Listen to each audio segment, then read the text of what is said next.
yang ini gambar kalibrasi yang pernah kalian lihat ya, yang bentuknya kayak kotak gitu. Untuk kalibrasi milivolt milimeternya. Jadi 1 milimeter itu pakainya berapa milimeter. Standarnya 10 mm sama dengan 1 milivolt. Oke. Jadi kalau misalnya kamu mau ganti, aduh P-nya kecil banget, nggak kelihatan ini P atau enggak. Kamu naikin ke 20 ya. Jadi 20 mm itu setara dengan 1 milivolt. Artinya 2 kali nilai standar. Ya. QRS bakal tinggi, P-mu bakal tinggi juga.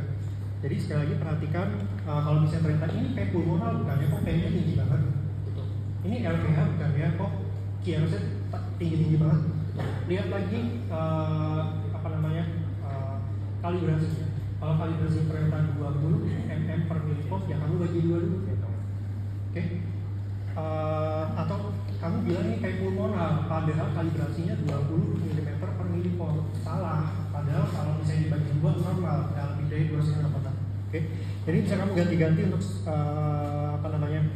kalibrasi bisa 5 ya, setengah dari yang normal, bisa normalnya 10 mm per milivolt, bisa 20 ya. Kalau misalnya kamu ragu ini P bukan ya, gedein aja amplitudenya. Oke. Terus yang ini kecepatan. Yang ada kalau di sini gambarnya orang lari ya. Ini untuk speednya normalnya kamu pakai 25 mm per detik. Jadi satu kotak kecil itu 0,04 milisecond. Ya. Atau 0,04 detik atau 40 milisecond. Oke. Jadi yang perlu kalian pakai kalau di tombol ini adalah 2 ini ya. Pastikan dia 10, pastikan dia 25 mm per second kecepatannya, amplitudenya 10. Oke. Terus kemudian kalau sudah di setting, silakan kamu pasang, bisa tempelkan ekstremitas dulu. Ini pakai jeli. Kalau gambarnya nggak mau banyak artikel, pakaikan jeli ya. Yang agak banyak boleh. Tempelkan jelinya di atau di tangan langsung, tapi nanti pasnya di sini. Ya.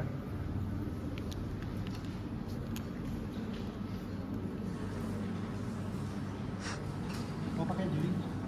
Nggak. Kita lihat dulu ya kalau hasilnya bagus ya. Tapi kalau hasilnya jelek, nanti kita pakai.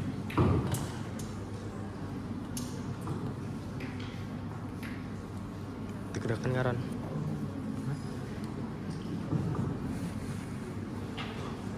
Oke, terus kemudian di lead precordial. Ini namanya lead precordial karena nemploknya di tangan. Nah, caranya gimana sih? Gampangnya kan kalian udah tahu ya, kalau ada angulus Ludovici, pertemuan antara manubrium dengan sternum, tepat di pertemuan itu ada iga 2 ya di kanan kirinya. Jadi kalau misalnya kamu udah keraba, oh ini manubrium, ini sternum, oh ini pertemuannya. Terus sebelahnya, oh ini iga 2. Di bawah iga 2 itu ICS 2. Terus turun satu lagi ICS 3. Turun satu lagi ICS 4. Kalau udah ketemu ICS 4, kamu pasang.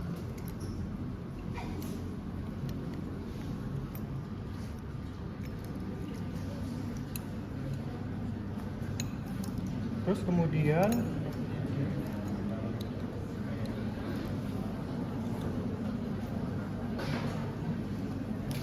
pasang C4 dulu ya, atau V4 dulu ya. Jadi mid clavicula, terus kemudian turun satu iga.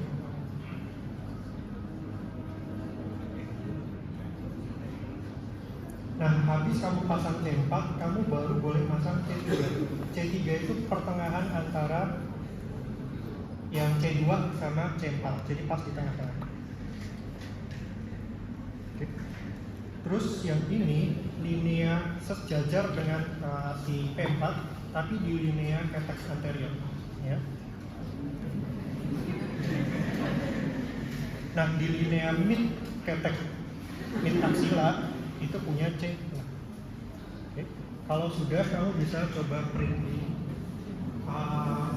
ini mesinnya jadul, ini nggak ada layarnya. Kalau ada layarnya, kalau bisa lihat itu nanti kamu sesuai otomatis ya, 15 klik foto atau itu kita juga ada di layarnya.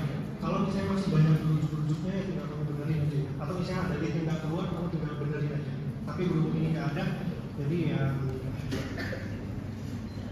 printnya yang mana ya?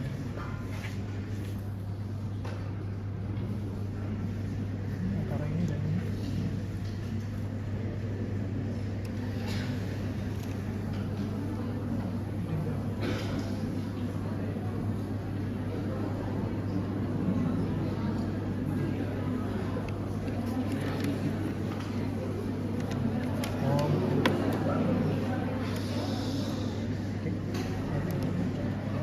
Ini berarti lead panjang, yang ini kita coba.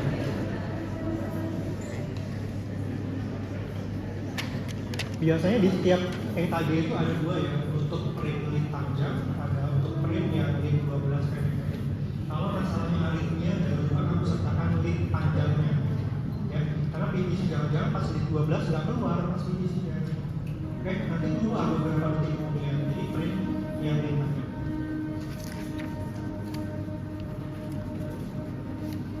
Oke, jadi kalau di mesin ini yang gambarnya print EKG-nya panjang banget begini, kertasnya berarti itu yang print lead panjang. Kalau yang kertasnya pendek, dia yang lead 12 pendek pak begitu. Oke, kalau sudah kamu bisa, ini bisa dilihat ya untuk hasil printan yang lead panjang, dia akan print terus panjang sampai kamu stop. Untuk tombol stopnya yang ini yang kayak printer biasa lah ya, yang bulat segitiga ke bawah, itu yang stop. Terus kalau misalnya kamu print untuk yang lead 12 pendek-pendek yang biasa, yang 12 paket 12 yang hasilnya, ya. Ini bisa dilihat di sini.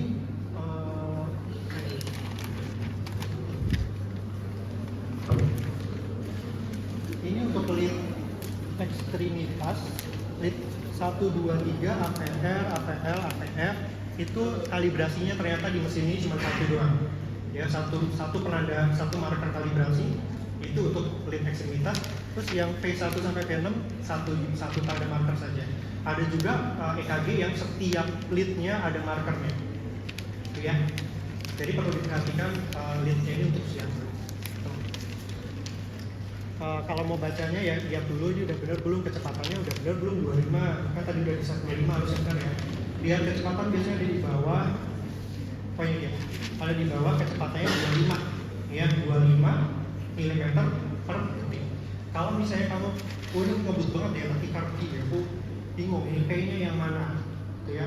Udah P-nya nggak kelihatan, terus rapat-rapat, kamu kalau mau gedein dinaikin ya ke 50, kecepatannya 50, maka dia akan jadi jarang-jarang, RPM-nya kok jarang banget. Terus P-nya nggak kelihatan, aku naikin deh ke 20, tapi turunnya 20, kecepatannya 50. Kalau misalnya kita print, nanti dia akan jarang-jarang dan kinerjanya jadi gede-gede, P-nya juga gede-gede. Jadi kalau misalnya kamu nggak yakin ini sinus stres atau enggak, amplitudenya gede, atau ini P-nya ketimbunkah di antara QRS, kamu nggak yakin ini SPP atau sinus satu kali, kamu lebarin, kamu cepetin di 50, nanti dia akan jalan-jalan. Tapi jangan sampai salah baca juga, jangan kamu bilang itu sinus berhenti kaki. Misal ternyata ada P-nya, QRS. Lihat lagi, kecepatannya ternyata 50, ya berarti bukan sinus berhenti kaki, di setengah kali nilainya, ya. Nah ini hasilnya, jadinya QRS-nya akan jarang-jarang karena kita pakai kecepatan 50. Aduh, sampai. Ini ya hasilnya, QRS-nya akan jarang-jarang, terus amplitudenya saya besarkan jadi QRS-nya gede-gede, gitu ya. P-nya bisa kamu lihat juga gede-gede P-nya. Ini akan lebih memudahkan kamu kalau kamu kesulitan mencari P-nya, kamu mau konsul ini SVT atau bukan, kamu print dulu, oh nggak, kok ini bukan SVT, ini sinus laki kanan, tuh, ya. Terus misal kamu dapatkan eksperimentasi di failure, maka kamu mau meriksa yang betul ini saya nggak sukanya karena dia suka oleng itu ya, suka lepas gitu. Terus kemudian juga nggak nyaman di pasien, begitu dilepas dia kayak hasil bekam gitu, agak menyusahkan dan nggak enak di pasiennya juga. Selain itu juga nggak bisa dipakai tidur. Kalau misalnya mau periksa posterior P789 itu nggak bisa dipakai tak tidur gini karena jebol. Beda kalau yang pakai tipe Yosita. Nah kalau misalnya kamu ketemu semi inferior, ya wes kamu pindahin aja,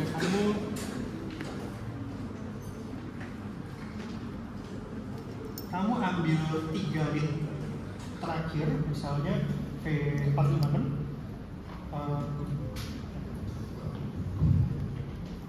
karena ini mau nyebrang ya dari depan ke belakang, jadi ininya harusnya nggak boleh heboh begini nih, nggak boleh terpilin-pilin ini ya. Tapi mau serapi apapun akan berakhir begini sih. Misalnya yang pertama ujian tuh masih rapi, ya masih bener. Udah peserta sekian udah nggak karuan.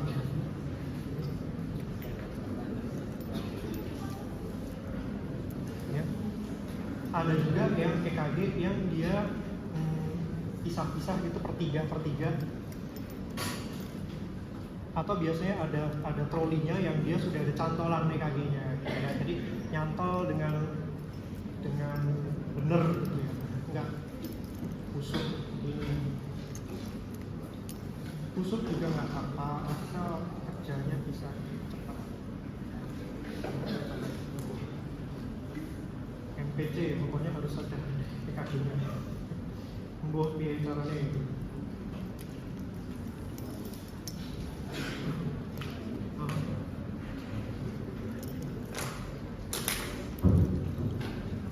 Nah kayak gini aja udah lama banget, gimana mau EKG STEMI dalam 10 menit pertama datang ke IGD.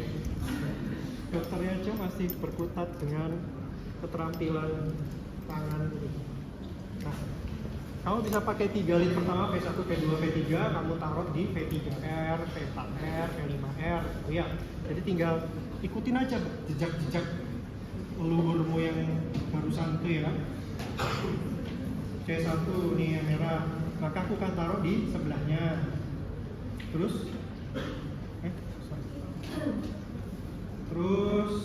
C2 ini aku anggap sebagai apa namanya, 4R, yang C3 sebagai 5R ya. Jadi yang V1, V2, V3 kamu pindahkan ke kanan untuk menjadi V3, V4, V5R ya. Yang ini 3, 4 metasila aksilantaria. Oke. Terus minta pasiennya untuk duduk. Kemudian kamu tempelkan di C4-mu itu sejajar yang tadi ya, sejajar ICS 5, tapi lineanya linea aksila posterior. Oke, jadi templokin sini.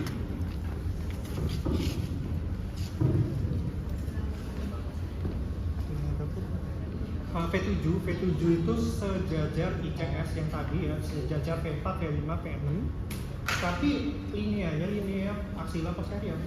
Oke, terus kemudian puncak belikatmu itu sebagai V8, V9 sejajar tapi setinggi segaris dengan linea para V3. Oke, terus kemudian print, tangannya jangan berhubungan, terus kemudian kamu print. Coba print. Ini nggak bisa berbaring ya pasiennya, jadi ya terpaksa deh. Atau misalnya kalau pasiennya emang nggak bisa duduk begini, kamu boleh suruh miring, ya miring tangan supaya ininya nggak duduk. Okay. Suruh tidur miring kan. Kalau bisa duduk.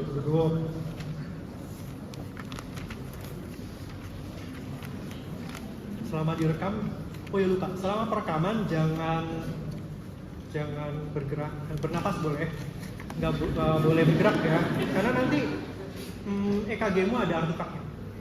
Kan nengok kita nggak?